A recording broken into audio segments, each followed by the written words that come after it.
Dialogue Tamil channel நேயர்களுக்கு வணக்கம்.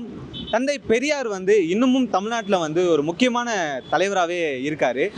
தந்தை பெரியாரை பற்றி மக்கள் என்ன நினைக்கிறாங்கன்றதை கேட்டு தெரிஞ்சுக்கலாம். Welcome to dialogue street. பெரியாரை தெரியுமா உங்களுக்கு? தெரியுமே நல்லாவே.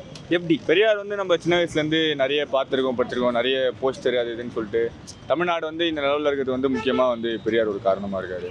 படிச்சிருக்கிறேன், நம்ம பார்த்தது கிடையாது, படிச்சிருக்கேன். 8வது வரைக்கும் புக்கில் படிச்சிருக்கேன். 5வதுலேருந்து 8வது வரைக்கும் இப்போ நல்லா படிச்சிருக்கேன். அவர் சுதந்திர போராட்டத்தில் விடுதலை மகாத்மா காந்தி, நேரு அவங்களாம் நிறைய பேர் பாடுபட்டாங்களோ, அவங்களாம் இவரும் ஒருத்தர். கண்டிப்பாக தமிழ்நாட்டில் இருந்துட்டு இன்னைக்கு பெரியார் தெரியாத ஆளே இருக்க முடியாது. பெரியாரை தெரியாமல் இந்த தமிழக மண்ணில் யாருமே இருக்க முடியாது. ஏன்னா அவ்வளோ முக்கியமான ஒரு நபர். பெண்கள் முன்னேற்றத்துக்கு ஒரு மிகப்பெரிய ஐக்கானாக இருந்தவர் பெரியார். ஸோ இப்போ முன்னேறிட்டு இருக்க எல்லா பெண்களுக்கும், இப்போ படிச்சுட்டு இருக்க எல்லா பெண்களுக்குமே பெரியாரை தெரியும், எனக்கு தெரியும். எப்படி ப்ரோ? தமிழ்நாட்டில் அவர் தெரியாத ஆளே இருந்திருக்க மாட்டாங்க. தந்தை பெரியார்னா எல்லாருமே என்ன நினச்சிட்டு இருக்காங்கன்னா, அவர் ஒரு கடவுள் மறுப்பாளராக சுருக்கிடுறாங்க. ஆனால் அவருக்கு கடவுள் மறுப்பாளர் மட்டும் இல்லை, பெண் விடுதலைக்காக நிறையா பேசியிருக்காரு, பார்ப்பனியத்தை எதிர்த்து நிறையா பேசியிருக்காரு, சாதிய விடுதலைக்கு எதிர்த்து நிறையா பேசியிருக்காரு. அவர் பெண் விடுதலுக்காக நிறைய பாடுபட்டிருக்காங்க, அதை வச்சு தெரியும். இப்போ பார்த்திங்கன்னா நாங்கள் ரோட்டில் நடந்து போகிறோம், எங்களுக்கு நாங்கள் படிக்கிறோம், இன்னும் முன்னேற்றம் இருக்குது அப்படின்னா அதுக்கு அவரும் ஒரு காரணம் இல்லையா? ஸோ அவரை மறக்க முடியாது. கண்டிப்பாக தெரியும். ஏன்னா சின்ன வயசுலேருந்தே பாடப்புத்தகங்களையும் சரி, பாடப்புத்தகங்கள் மட்டும் கிடையாது, எங்கள் வீட்டில் இருந்தே எனக்கு பெரியார் பற்றின உணர்வுகளை ஊட்டி தான் வளர்த்தாங்க. வீட்டில் நிறையா பெரியார் சம்மந்தப்பட்ட புக்ஸ் இருக்கும், நிறையா வீடியோஸும் சரி, அம்மா அப்பா எப்போயும் ஷேர் பண்ணுறது. இப்போ வரைக்குமே நாங்கள் பெரியார் பற்றி வீட்டில் பேசாமல் இருந்தது கிடையாது.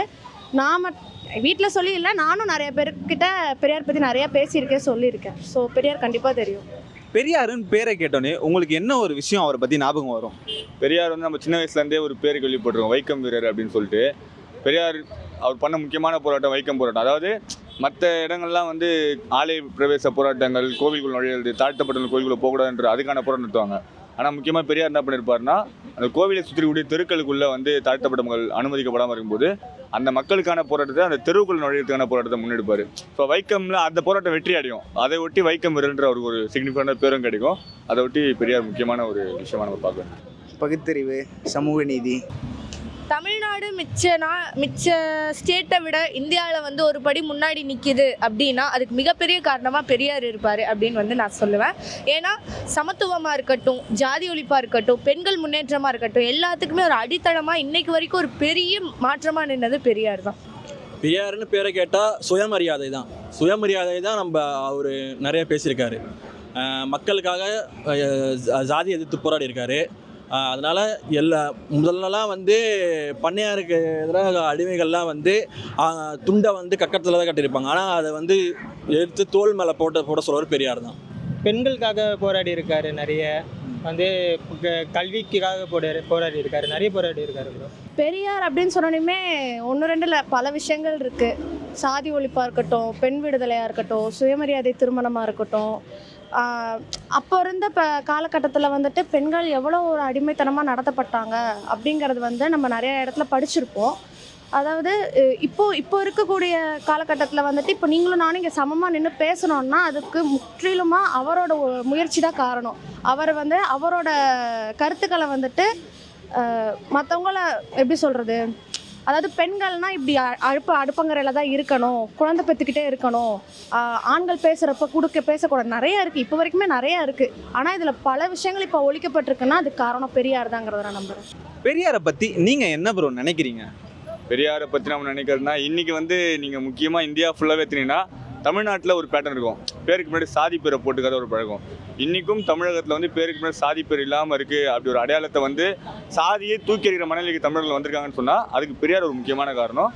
பெரியார் புகுத்திய அந்த பகுத்தறிவு பார்வை தான் இன்றைக்கி இந்திய சமூகத்திலே தமிழ்நாடு தனிச்சு நிற்கிறதுக்கோ அல்லது பாஜக மாதிரியான மதவெறி சக்திகள் இன்றைக்கி தமிழ்நாட்டில் வேறு ஒன்றாமல் இருப்பதற்கான காரணம். ஏன்னா கேரளாவிலையும் கூட அவங்க ஒரு சீட்டை பிடிச்சிட்டாங்க, ஆனால் தமிழகத்தில் அவங்களால நுழைய கூட முடியலன்னா அந்தளவுக்கு ஒரு வலுவான பகுத்தறிவு பார்வை பெரியார் வழங்கியிருக்காரு. சாதியத்திற்கு எதிராக தமிழர்கள் ஒன்றிணைவதற்கான ஒரு பார்வை வழங்கியிருக்காருன்றது தான். பெரியார் கண்டிப்பாக இன்றைக்கி களத்தில் நின்று போராடிய ஒரு மனிதர் தான் சொல்லணும். இன்றைக்கி சாதியவாதமாகட்டும், மதவாதமாகட்டும், மூடநம்பிக்கையாகட்டும், இதுக்கு எதிராக வந்து களத்தில் நின்று மக்கள் மத்தியில் பெரும் பிரச்சாரங்கள் செய்து இன்றைக்கி வந்து தமிழ்நாடு இன்றைக்கி வந்து இந்த சங் பரிவார் கும்பலாகட்டும் இன்றைக்கி வந்து இந்த இந்துத்துவா பேசக்கூடிய பழமைவாத கும்பல் யாருமே உள்ளே வராமல் இருக்கிறதுக்கு காரணம் பெரியாருடைய பங்களிப்பு கண்டிப்பாக இருக்குது அப்படின்னு தான் சொல்லி ஆகணும். அதான் முதல்ல சொன்ன மாதிரி தான் இன்றைக்கும் இந்த தமிழக மண்ணில் சாதிய மத கருத்துக்கள் கால் ஊன்றிய சாதிய விளிம்பியங்களையும் நம்ம இன்றைக்கி அறுவடை பண்ணுறோம் அப்படின்னா அது பெரியாரின் பெயரால் ரொம்ப தீவிரமாக நடந்துகிட்ருக்கு. அதை நம்ம இன்றைக்கி எல்லாருமே சமூகத்தில் பார்க்குறோம். நீங்களும் நல்லா சமத்துவமாக இருக்கிறதுலாம் கூட பெரியார் வந்து பண்ண சமூக சீர்திருத்தங்கள் தான். எனக்கு வந்து நான் ஸ்கூல் படிக்கும்போது எனக்கு எங்கள் மேம் சொன்ன ஒரு விஷயம் எனக்கு ஃபஸ்ட்டு பெரியாரோட ஒரு இம்பேக்ட் தந்துச்சு. ஏன்னா அவர் சின்ன வயசில் இருக்கும்போதே அவர் வீட்டில் விளையாடும் போது, அவர் தெருக்குள்ளே விளையாடும் போது ஒரு ரேண்டமாக ஒரு வீட்டில் போய் தண்ணி வாங்கி குடிச்சப்போ டம்ளர் கழுவி அந்த வீட்டில் இருந்த அம்மா உள்ளே எடுத்துகிட்டு போனாங்கன்றப்போ அவர் யோசிச்சாராம்மா ஏன் அப்படி பண்ணுறாங்க. அதே அவர் வீட்டில் அவர் இருக்கும்போது அவங்க அம்மா இவங்களை விட ஒரு கூலி வேலை செய்கிறவங்களா இருக்கட்டும், ரோட்டில் வேலை செய்கிறவங்களுக்கு அவங்க அம்மா அதே மாதிரி டம்ளரை வந்து கழுவி கொடுத்தாங்களாம். ஏன் இந்த வேறுபாடு வருதுன்னு அவர் சின்ன வயசுலேயே யோசிக்க ஆரம்பித்தேன். அப்பத்துலேருந்தே எனக்கு வந்து அந்த ஜாதி ஒழிப்பு வந்து என் மனசில் ஒரு குறியாக பதிஞ்சிச்சு அப்படிங்கிறத சொல்லுவாங்க. அது வந்து எனக்கு ஒரு பெரிய இம்பாக்டாக இருக்கும். பெரியார் இந்த காலகட்டத்தில் இளைஞர்கள் படிக்க வேண்டிய ஒரு நல்ல ஒரு சமூக போராளி. இன்னும் வரைக்குமே இந்திய சமூகத்தில் வந்து ஜாதிகள் இருக்குது. ஆனால் வந்து எந்த இளைஞருமே வந்து அதை கண்டுக்காமல் ஜாதியை பற்றி தெரிஞ்சுக்காமல் போகிறாங்க. அதெல்லாம் படித்து சமூக விடுதலை பெறணும்னா பெரியார் நம்ம படித்து தான் ஆகணும். அதாவது இப்போது பெரியார் அப்படிங்கிற ஒரு விஷயம் இல்லைன்னா இந்த மூணுமே இங்கே முக்கியமாக தமிழ்நாட்டுக்கு நம்ம கிடைச்ச ஒரு பெரிய வரம்னு சொல்லலாம். பெரியார் அப்படிங்கிறவர் பேருக்கு பின்னாடி ஜாதி பெயர் போடாததுல இருந்து இப்போ பெண்கள் சமத்துவமாக இங்கே ஆண்களுக்கு இணையாக நடக்கிற வரைக்கும், அதே மாதிரி இங்கே ஜாதி மறுப்பு திருமணங்கள் வேறு ஜாதியில் கல்யாணம் பண்ணிக்கிறவங்களை வந்து இங்கே ஏற்றுக்கிறது கிடையாது. இன்னும் இங்கே நிறையா கொலைகள் ஆணவ கொலைகள் நடந்துகிட்டே இருக்குது. ஆனால் அப்படி இருக்கிற பட்சத்தில் தமிழ்நாட்டில் குறிப்பாக சுயமரியாதை திருமணம் அப்படிங்கிறத ஒன்று வந்துட்டு லீகலைஸ் பண்ணுறதுக்கு ரீசன் வந்துட்டு பெரிய காரணம் பெரியார் தான் அப்படிங்கிறத நான் நினைக்கிறேன். அவரால் பெண்களுக்கு நிறையா உரிமைகள் கிடச்சிருக்கு அப்படிங்கிறத நான் நம்புகிறேன். எல்லாருமே சமம், ஆல் ஆர் ஈக்குவல்ன்ற ஒரு விஷயத்த வந்து சொல்லிட்டே இருப்பாரு. ஆனால் இன்னமும் எல்லாருமே சமமாக தான் இருக்காங்களா, சமமாக தான் ட்ரீட் பண்ணப்படுறாங்களா? இல்லை, அப்படி இன்னைக்கு நம்மளுடைய விருப்பமாக அதை எல்லாருமே சமமாக இருக்கணும் நம்ம விருப்பப்படுறோம். ஆனால் இன்னைக்கு இருக்கக்கூடிய அரசியல் சக்திகளாக இருக்கட்டும் இல்லை சமூகமாக இருக்கட்டும் இன்னைக்கு சமமான நிலையை நோக்கி போகிறதுக்கான பெரிய சிக்கல் இருந்துகிட்டு இருக்குது.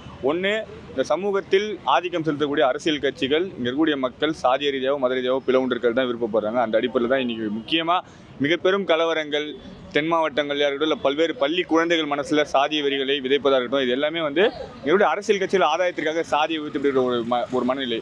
அதே போல் சாதிய இயக்கங்கள் சுயசாதி பெருமையை பேசிகிட்டு இருக்க அவசியம். இங்கே சமூகம் சமத்துவமாக ஆகணுன்ட்டு ஒரு பக்கத்தில் ஒரு சமத்துவத்திற்கான குரல் எழுப்பிட்டு இருக்க இதே நேரத்தில் எதிரிலேருந்து சுயசாதி பெருமையை பேசிக்கிட்டு சாதிய அடக்குமுறைகளை சாதிய ஒடுக்குமுறை நிகழ்த்தக்கூடிய ஒரு பெரிய கூட்டம் இருக்குது. ஸோ ஒரு லாங் டேர்ம் பேட்டில் நம்ம பார்க்க வேண்டியது ஒரு 100 ஆண்டு கடந்து அதாவது பெரியார் பிறந்த 100 ஆண்டுகளை கடந்து நம்ம இன்றைக்கி போராடிக்கிட்டே இருக்கோம். இன்னும் பல நூற்றாண்டுகள் தேவைப்படும். சாதியத்தையும் இந்த மதவெறியையும் அல்லது மூட நம்பிக்கைகளையும் விட்டு மனித சமூகம் வெளிவருவதற்கான ஒரு 100 ஆண்டை தாண்டிய பயணம் என்பது தேவைப்படுது. அதை நோக்கி நம்ம தொடர்ச்சி முன்னேறிட்டு இருக்கணுன்றது கண்டிப்பாக இல்லை. எதனால இல்லை? இன்னைக்கு தொடர்ச்சியாக ஈவெண்ட்கள்லாம் நடக்கிறத வச்சு நீங்கள் பரிசீலிச்சிங்கனாலே கண்டிப்பாக நமக்கு தெரிய வரும் அப்படின்றது தான். இப்போ அண்மையில் வந்து நாங்குநேரியில் நடந்த சம்பவமாகட்டும், பள்ளி மாணவர் மத்தியில் ஒரு சாதிய உணர்வு, அதை நம்ம இன்றைக்கி பல வருடங்களில் இதை வந்து பார்த்ததே இல்லை. இதுக்கு வந்து தொடர்ச்சியாக நம்ம வந்து இந்த காரணத்தை நோக்கி போனோம். இன்றைக்கி வந்து சந்துரு வந்து ஒரு நம்பர் கமிட்டியாக வந்து சில பரிந்துரைகளை தமிழக அரசுக்கு சொல்லியிருக்காரு. இந்த பார்க்கும்போது இன்றைக்கி ரிசர்வேஷனோட தேவையாகட்டும், நீட்டோட பிரச்சனையாகட்டும், எதை எடுத்துக்கிட்டாலும் நமக்கு வந்து எக்கானமிக்கலாகவும் சரி சோசியலாகவும் சரி இன்றைக்கி இன்இக்வாலிட்டிங்கிறது இருந்துக்கிட்டே இருக்குது அப்படின்னு தான் நம்ம பேசி ஆகணும். அதாவது இன்றைக்கும் நம்ம நாங்குநேரியில் நடந்த சாதிய ஒரு மாணவனுக்கு நடந்த வன்கொடுமையை பார்த்தோம். இங்கே தொட்டியில் மலத்தை கலந்த விஷயத்தை பார்த்தோம். இந்த மாதிரி நிறைய விஷயங்கள் இன்றைக்கி சமூகத்தில் நடந்துட்டு தான் இருக்குது. ஆனால் இதுக்கெல்லாம் எதிர்குறலாக ஒன்று ஒலிக்குதில்லை எல்லா தரப்பட்ட மக்களிடமிருந்து. அது பெரியாரோட வெற்றியாக பார்க்குறேன். அந்த அடிப்படையில் நம்ம ஒரு நாள் கண்டிப்பாக ஒரு சமத்துவ சமூகத்தை போய் அடைவோம் அப்படிங்கிறது தான். ஈக்குவலாக தான் ட்ரீட் பண்ணப்படுறாங்களா அப்படின்னா கிடையாதுன்னு தான் நான் சொல்லுவேன். ஆனால் அந்த ஈக்குவாலிசத்தை நோக்கி ஈக்குவாலிட்டியை நோக்கி நம்ம போயிட்டுருக்கோம் அப்படின்னு தான் சொல்லுவேன். உங்களுக்கு தெரியாதது கிடையாது. எந்த ஒரு போராட்டத்துக்குமே வந்து உடனடி தீர்வு கிடைச்சதே கிடையாது. நம்மளோட சுதந்திர போராட்டமே 200 வருஷம் பெரிய போராட்டத்துக்கு அப்புறம் தான் வந்து நம்மளுக்கு கிடச்சிருக்கு. ஸோ பெரியார் வந்து அதுக்கு ஒரு மிகப்பெரிய தூணாக இருந்திருக்காரு, மிகப்பெரிய தூண்டுதலாக இருந்திருக்காரு, ஒரு மிகப்பெரிய சப்போர்ட்டாக இருந்திருக்காரு அப்படின்னு வேணால் என்னால் சொல்ல முடியும். ஆனால் டோட்டலாக அழிஞ்சிருச்சா அப்படிங்கிறத வந்து நம்மளால உறுதிப்படுத்த முடியாது. இப்போ நம்ம இந்திய சமூகம்னு எடுத்துக்கிட்டோம்னா நம்ம இன்னுமே சாதிய சமூகத்தில் தான் வாழ்ந்துட்டு இருக்கோம். அதுவும் இல்லாமல் நம்ம முக்கியமாக சாதிய சமூகத்தில் யார் வந்து இன்னுமே ஒடுக்கப்பட்டு இருக்காங்கன்னா பெண்களுக்கான விடுதலை வந்து நிறையாவே பேசியிருக்காரு பெரியார். இப்போ நம்ம பொதுவாக நம்ம பார்த்தோன்னா ஒரு குடும்ப அமைப்பிலேயே ஒரு கணவன் வந்து மனைவியை மதிக்க மாட்டான். அதுவும் இல்லாமல் இங்கே வந்து பெண்களுக்கு வந்து சரியான வேலை வாய்ப்புகள் கிடைக்கிறது இல்லை. இதுக்கு காரணமும் சாதிய சமூகமும் ஒன்று தான் நான் பார்க்குறேன். அதுக்கு பெரியார் நம்ம படித்து தான் ஆகணும். இல்லை ப்ரோ, அப்படிலாம் இல்லை. இன்னும் ஏன் ப்ரோ? இன்னும் நீ வேறு நான் வேறு. இப்போ நீங்கள் நின்றீங்கன்னா வேறு ஒருத்தன் இப்போ ரோட்டில் வாங்கினா நீ வேறு நான் வேறுன்னு தான் யோசிப்பாங்க. இப்போ ஒருத்தன் ஆடி காரில் போகிறான்னு வச்சிங்களேன், பைக்கில் இப்போ ஜொமேட்டோ ஓட்டின்னு போகிறான், தெரியாமல் ரைட்டாக இடிச்சிட்டான். அப்போ கூட நீ லோக்கலு, எனக்கு கீழே இருக்கிறவன், நீலாம் என்ன எடுத்து பேச, அந்த மாதிரி தான் பேசுவாங்க. யாரும் ஈக்குவல் மாதிரி நினைக்க மாட்டாங்கல்ல. அதாவது முன்னாடி அவர் இருந்த காலகட்டத்தை வந்துட்டு கம்பேர் பண்ணி பார்த்தோன்னா இப்போது ஓரளவு மாற்றங்கள் இருக்குது. ஆனாலும் இன்னும் பெரும்பகுதியில் வந்துட்டு பெண்களுக்கான சமத்துவம் கிடைக்கலங்கிறது என்னோட கருத்து. ஆனால் பெண்கள் அதையெல்லாம் தாண்டி உடச்சி தான் வந்துட்டுருக்காங்க. இன்னும் நிறைய பேர் வீட்டில் பெரியாரை படித்தா பெண்கள் இன்னும் தைரியமாக அவங்களுக்கான கேள்விகளை எழுப்புவாங்க, உரிமைகளுக்கு குரல் கொடுப்பாங்கங்கிறத நான் நம்புகிறேன். பெரியார் அப்படி தான் பார்க்குறேன். எதனால இல்லை? அது அவங்கவுங்க ஜாதினால, அவங்கவுங்க அந்த ஜாதி கொள்கையினால, அதோடைய ரத்தம் ஊறி போனால அவங்க ஜாதி பற்றி தான் போவாங்க. பெரியார் கொள்கைக்கெல்லாம் வர்றதுக்கு சான்ஸ் இல்லை. அவனும் ஒருத்தன் ஒரு 2 பேரும் ஒரு இது மதத்தால் கல்யாணம் பண்ணிட்டானுங்க. நான் அண்ணன் வந்து எல்லாரும் வெட்டி போட்டானா தங்கச்சி அவனையும். அதுக்கப்புறம் குத்திட்டானா. அது நியூஸ்லாம் தான் வந்துச்சு. ஜாதி மதம் பார்க்குறவனுங்களை அள்ளிக்கணும்னும் அவர் அள்ளிக்கணும்ன்றாரு. எல்லாரும் ஒன்றா இருக்கணும், அவள் தான் சொல்லுவார் அவர். ப்ரோ, பெரியார் நீங்கள் சொல்கிற மாதிரி இந்த சாதியம் தாண்டி பெண் விடுதலைக்காக நிறையாவே பேசியிருக்காரு, நிறையாவே போராடி இருக்காரு. அப்படின்ற பட்சத்தில் அவர் அழகாக ஒரு விஷயத்த சொல்வார். பெண்கள் வந்து சமையல் கட்டில் இருக்கக்கூடாது, அப்புறம் வந்து அவங்க ஒன்றும் குழந்தை பெற்றுக்கிற மிஷின் கிடையாது அப்படின்றதான் சொல்லுவார். இதை நீங்கள் எப்படி பார்க்குறீங்க? உண்மையாகவே அதுதான் உண்மை. நீங்கள் பெரியாருங்கிற பேரை யார் வைப்பாங்கன்னா பெண்கள் தான் வந்து பெரியார். அது மாதிரி ஈவே ராமசாமின்ற பேரை பெரியார் அப்படிங்கிற ஒரு நிகழ்வில் பெண்கள் தான் வந்து வைப்பாங்க. பெண் விடுதலை சம்பந்தமாக பெரியாரினுடைய பார்வை என்பது ரொம்ப ஒரு முக்கியமான பார்வை. அவர் வந்து பல்வேறு வகைகளில் பொது சமூகம் ஏற்றுக்கொள்ள முடியாத பல்வேறு கருத்துக்களை வந்து பெரியார் அன்றைக்கி ஒரு 100 ஆண்டுக்கு முன்னாடி ஒருத்தர் இவ்வளோ பகுத்தறிவாக சிந்திக்க முடியுமான்னு கேட்டால் அது பெரியார் பண்ணார் பெண் விடுதலை சம்மந்தமாக. இதே மார்க்சில் ஒரு கோணத்தில் என்ன சொல்லுவார்னா, இன்றைக்கி வந்து நீங்கள் சமூக வளர்ச்சி எதை கொண்டு அளக்கணும்னு சொன்னால் எந்த அளவில் அந்த சமூகத்தில் பெண்கள் இருக்காங்க அப்படின்ட்டு. இன்றைக்கி பொதுவாக பேசக்கூடிய விஷயம்லாம் இருக்கா இல்லையா, பெண்கள் ராத்திரியில் நடக்க முடியுமா, போக முடியுமா, வர முடியுமா, அதெல்லாம் தாண்டி இன்றைக்கி சமூகத்தில் கல்வி ரீதியாகவோ வேலைவாய்ப்பு ரீதியாகவோ பெண்களுடைய நிலைமை என்னவாக இருக்குன்ற முழுமையாக பார்க்க வேண்டியது இருக்குது. பெண்ணுக்கு ஒரு கூலி, ஆணுக்கு ஒரு கூலி, வீட்டு வேலைகளில் பெண்கள் செய்யக்கூடிய வேலைகள் எதுவுமே கருத்துக்குள்ளே வராமலே ஆண்கள் நான் தான் சம்பரன்னு பேசக்கூடிய ஒரு தன்மை, இதெல்லாமே பெண் விடுதலையை நோக்கி இந்த சமூகம் எவ்வளோ தூரம் முன்னேற வேண்டிய அவசியம் இருக்குன்னு நம்மளுக்கு காட்டுது. பெண்கள் மீதான சாதி வன்கொடுமைகள், நீங்கள் வந்து ஒரு பக்கம் பாலியல் ரீதியான வன்கொடுமைகள் இருந்தாலுமே இன்றைக்கி சாதி ரீதியாகவோ மத ரீதியாகவோ ஏதாவது ஒரு கலவரம் நடக்குதுன்னு சொன்னால் அதில் முதல்ல துண்டாடப்படக்கூடிய பெண்களாக இருக்காங்க. ஸோ பெண்கள் இந்த சமூகம் ஒரு இழிநிலையில் வச்சு பார்க்கக்கூடிய ஏற்பாடு என்பது இருக்குது. அது எல்லா சாதியிலுமே நீங்கள் வந்து ஒரு தாழ்த்தப்பட்ட சாதின்னு ஒருத்தர் சொன்னால் அந்த தாழ்த்தப்பட்ட சாதிக்குள்ளே அவங்களுடைய பெண்களை தான் இழிநிலையில் வச்சு பார்ப்பான். உயர்ந்த சாதியை சேர்ந்தனாலும் அவன் வீட்டில் இருக்கிற பெண்கள் இழிநிலையில் பார்ப்பான். ஸோ இங்கே எல்லாருமே வந்து பொதுவாக அவன் வந்து தாண்டவனாக இருப்பான், சாதி ரீதியாக அல்லது மத ரீதியாக சிறுபான்மை இருக்கான், யாராக இருந்தாலுமே கூட பெண்களை பார்க்கக்கூடிய பார்வை வந்து ஒரு இழிநிலையான பார்வை இருக்குது. ஸோ பெண் விடுதலை என்பது ஏன்னா ஒரு குடும்பத்தை எஜுகேட் பண்ணுறது அப்படிங்கிறதுல ஒரு சமூகத்தை எஜுகேட் பண்ணுறது அப்படின்னா அதுக்கு பெண் விடுதலை ரொம்ப அவசியம். பெண்களை படிக்க வேண்டிய அவசியம் இருக்கும்.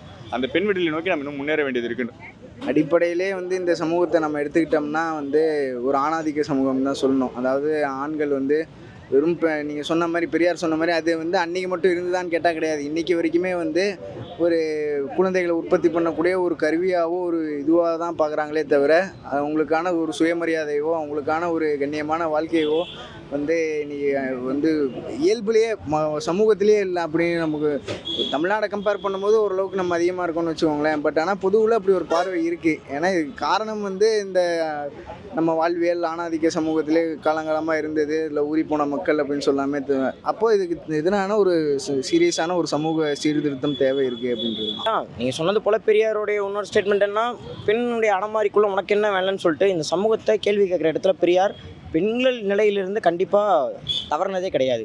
அது ஏன்னா பெரியார் பார்த்த பெண்ணிய பார்வைங்கிறது இன்றைக்கி இந்த சமூகத்தில் நிறைய பெண்கள் படித்து முன்னேறி இருக்காங்க.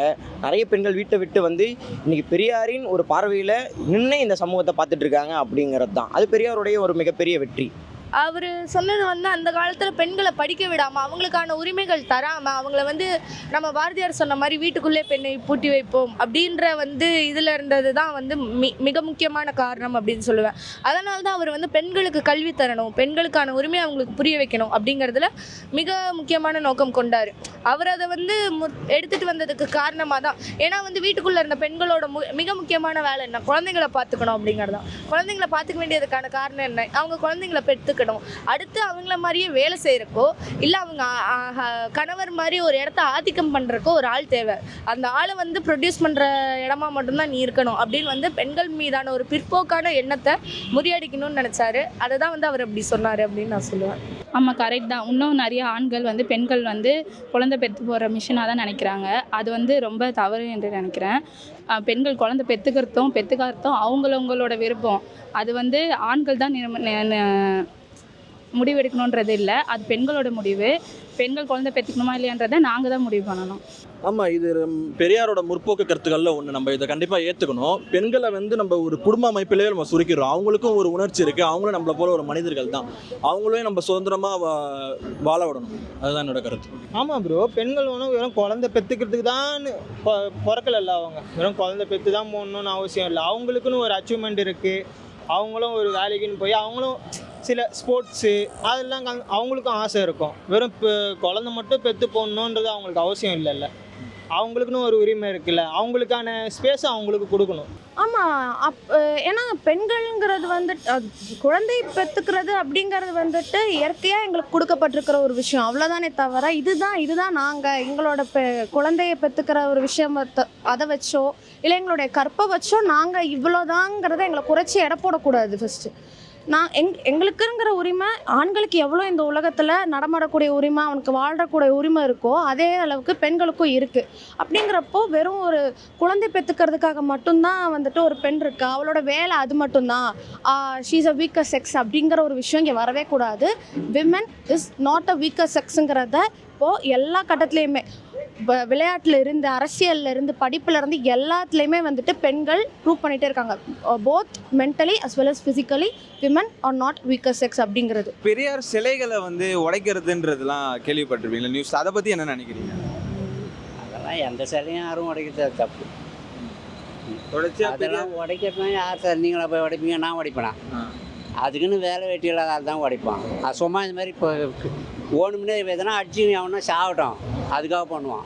ஒழுங்கானவன் போய் ஒன்றும் உடைக்க மாட்டான். அதெல்லாம் உண்மையிலே வந்து நம்ம குழந்தைங்க படிக்கணும், நம்ம போகணும், நம்ம அப்பா அம்மா காப்பாற்றணும் அப்படின்லாம் அந்த வேலைக்கு போக மாட்டான்.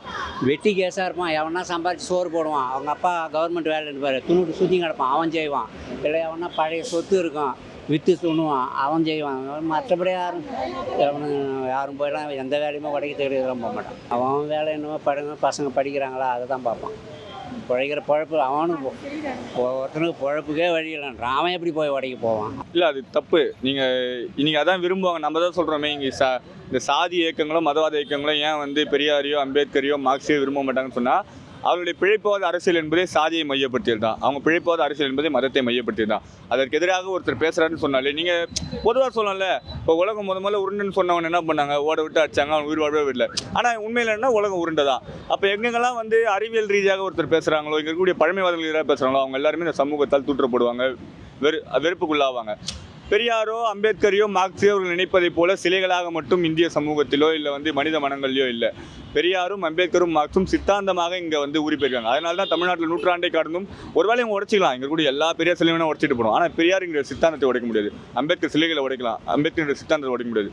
மார்க்ஸ் சிலைகளை உடைக்கலாம். ஆனால் அந்த சித்தாந்தமாக இருக்காங்க இல்லையா, அவங்க எல்லாருமே மனிதனுடைய மனநிலைக்குள்ளே உரிப்பெருக்காங்க. அவர்களை எந்த சாதியவாத மதவாத சக்திகளால் ஒருபோதும் தகர்க்க முடியாது. அவர்கள் சிலையை வைத்து அரசியல் நல்லா பண்ணிக்கலாம். நிச்சயமாக இல்லை. அதான் இப்போது பொதுவில் வந்து சமூக சீர்திருத்தம்னு நம்ம எடுத்துக்கிட்டோம்னாலே பழமைவாதிகளுடைய எதிர்ப்பு வந்து இருக்கும் அப்படின்றது தான். இந்த சமூகத்தை அப்படியே வந்து அந்த கட்டமைப்பு அப்படியே அதுதான் வலதுசாரின்னு சொல்லுவோம். இந்த வலதுசாரிகளான இந்த கட்டமைப்பு ஆல்ரெடி இருக்கக்கூடியது உடையக்கூடாது, இதே மாதிரியானதான் சமூகம் இயங்கணும்னு நினைக்கிறவங்க இருந்துக்கிட்டே தான் இருப்பாங்க. அதுக்கு எதிராக வந்து இன்றைக்கி வந்து நம்ம ஒரு முற்போக்கு அரசியல் தான் தமிழ்நாடு நிலவுதுன்னு சொல்லலாம். அப்போ அந்த அடிப்படையில் அதுக்கு எதிரான எதிர்ப்பு வந்து கண்டிப்பாக இருந்துக்கிட்டே இருக்குன்னு. அதான் நீங்கள் சாதியை வச்சு மதத்தை வச்சு பிழைக்கணும்னு நினைக்கிற ஒரு கட்டமைப்பில் இருக்கிற பல பேர் இருக்கிற ஒரு சமூகம் இது. இந்த சமூகத்தில் சாதி ஒரு சாக்கடை, மதம் ஒரு மிருகமாக்கிடும் மனுஷனை அப்படின்னு சொன்ன ஒரு ஆளை பார்த்து இன்றைக்கி இருக்கிற மதவாத சங்கி கூட்டம் பாஜக மாதிரி ஒரு அமைப்பெல்லாம் ஆர்எஸ்எஸ் மாதிரி அமைப்பெல்லாம் பயந்துட்டு இருக்கான் அப்படிங்கிறது தான். அவன் என்ன வேணால் சிலையை வேணால் உடைக்கிட்டோம், ஆனால் பெரியார் இன்றைக்கும் நம்ம சிந்தனையில் வாழ்ந்துட்டு தான் இருக்கார். என்றைக்குமே தமிழகத்தில் பாஜகவாலையும் ஆர்எஸ்எஸ்ஸாலையும் கால் ஊன்ற முடியாது அப்படிங்கிறது தான்.